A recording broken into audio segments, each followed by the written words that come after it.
Los Santos, a city of celluloid, sin, and cellulite removal. From dead starlets in Vinewood and the gangbangers in Davis and Strawberry and Terracels in Chumash to the drunken tourists in Del Perro Pier. I'm a human being living in the real world, obviously, but in a way I grew up in the sun-soaked metropolis of Los Santos, as did so many other people of my age and generation. Grand Theft Auto 5 released exactly 10 years ago today, which is absolutely insane. If you told us back in 2013 that in 2023 we wouldn't even have an announcement for GTA 6, people would think you're insane. When Grand Theft Auto 5 released, I was only about 8.5 years old. And obviously at the time I wasn't allowed to play GTA games because, my parents restricted it for obvious reasons. But I remember watching tons of YouTube content on it. I remember laying on the captain's chair in the living room watching YouTube videos on the family iPad from YouTubers like Typical Gamer, the Jimmy J57, and JackSepticEye, a YouTuber I still watch to this day, all playing Grand Theft Auto 5 on their PlayStation 3s back when this game was still new. My parents did eventually let me play GTA games when I was 13 years old, and I was ecstatic to say the least when I finally got to play this game I have been dreaming of playing. At the time, I had a used Xbox 360 Slim that I had bought on Amazon a month prior, so when I was finally allowed to play the game, I bought a copy on Amazon, tried to kill time for a few days until it arrived, and when it did, I threw it in my console and started playing. I remember when I first played and I was doing that car chase right after you do the shootout coming out of the bank in the prologue. When I was doing that car chase, I remember I was doing some weird maneuvers with the car just to see if it was actually me controlling the game and I wasn't just dreaming it or something. I know it was really weird, but I don't know, man. It was so hype and just in disbelief. I considered this my favorite game of all time back then, even though I hadn't actually played it yet. I do consider it in my top 3 favorite games of all time now, but not number 1 anymore. I remember after that ending up as Franklin after the first opening mission with him and Lamar, stealing an Albany banana, storing it in his aunt's garage, and heading to bed. The next day after I had gotten the game, I was sleeping over at my aunt's house, and that whole time I was there, all I could think about was going back home to play the game, just thinking, please let this go quickly, please let this go quickly. And when I finally did get home, you best believe I played the shit out of that game, staying up till 3 a.m. every night, waking up at 3 p.m., playing the game, going to sleep at 3 a.m. It was summer break, so it was all good, but yeah, man, I have very good memories of that time. A few weeks later, I eventually beat the story of the game for the first time, although I did know almost the entire script to every cutscene because I had watched that many playthroughs over the years. The story and characters in Grand Theft Auto 5 are ones that I am deeply in love with.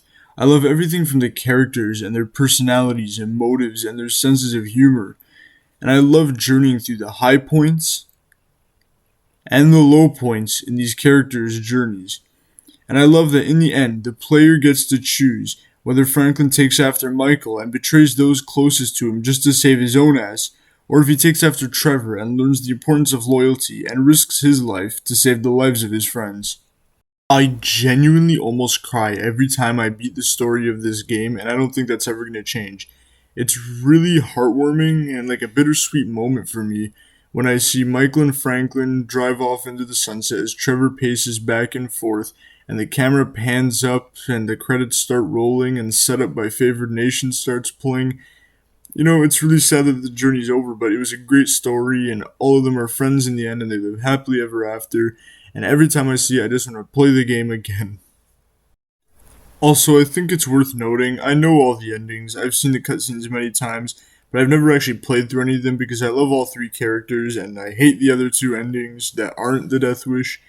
But the Michael ending is the death I'd go with if I had to kill one of the characters, but I'm not going to get into that now. It really sucks that the new generation of Grand Theft Auto 5 players jump straight into the online without even thinking about the story mode because they're really missing out on incredible gameplay and a fantastic story.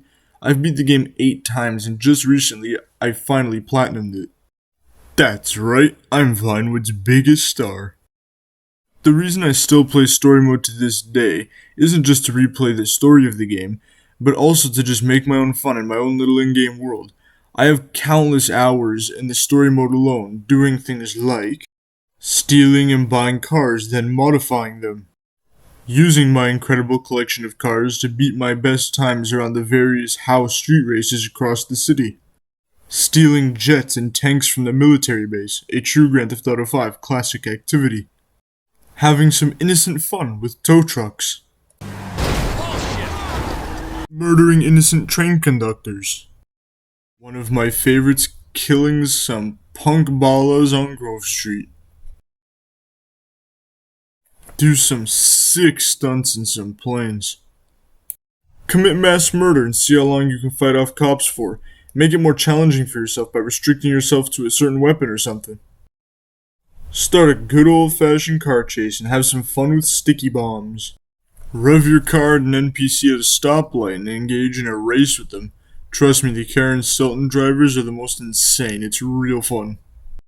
Giving my characters a new look. Crashing a blimp into another blimp and jumping up before you die. Doing it for this clip, I fully expected to die because I had tried this a few times before and I could never succeed, and somehow this is the first time I didn't fail, so that's pretty sick. Terrorize civilians with cargo bombs. I call this move the cargo bombing. Use the Rockstar editor to make cool photos and videos of my cars. Do some gnarly BMX stunts, brah. Get some cardio and go for a nice bike ride. We all know Michael needs it. If pedal bikes aren't your thing, then why not try some motocross racing? Make old Cletus proud and hunt some big game. Be a hero and fight some fires. Protect and serve by being a police officer.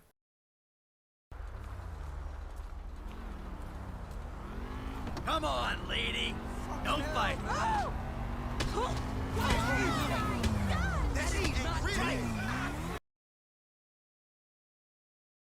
Do a good deed to balance out all the murders and stealing you're doing.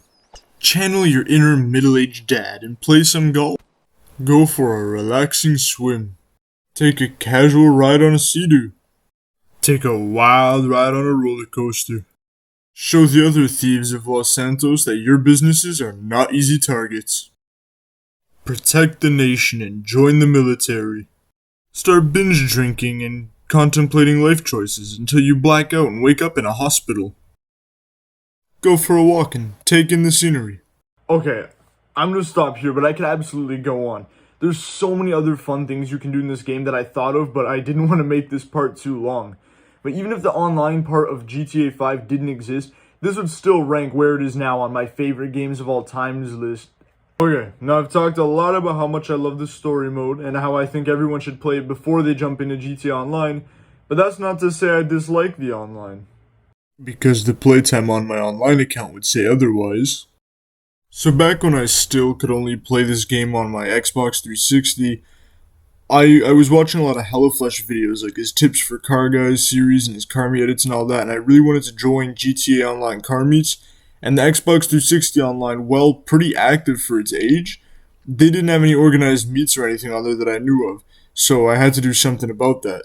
So one night, on late June of 2020, so in the middle of COVID lockdowns and all that, I was laying in bed, about to go to sleep after all that online school bullcrap. And I'm laying there thinking, what if I sold my Nintendo Switch and bought a PS4, which would have been hard for me because I was mainly a Nintendo guy at the time. I love all sorts of gaming companies. I love them all. I have consoles from all of them, but now I'm mostly a PlayStation guy. But I did end up selling my Switch and buying a PS4 Slim that eventually broke like a month later, and then I had the warranty, so I got a new one. But yeah, it was all worth it. I regret nothing.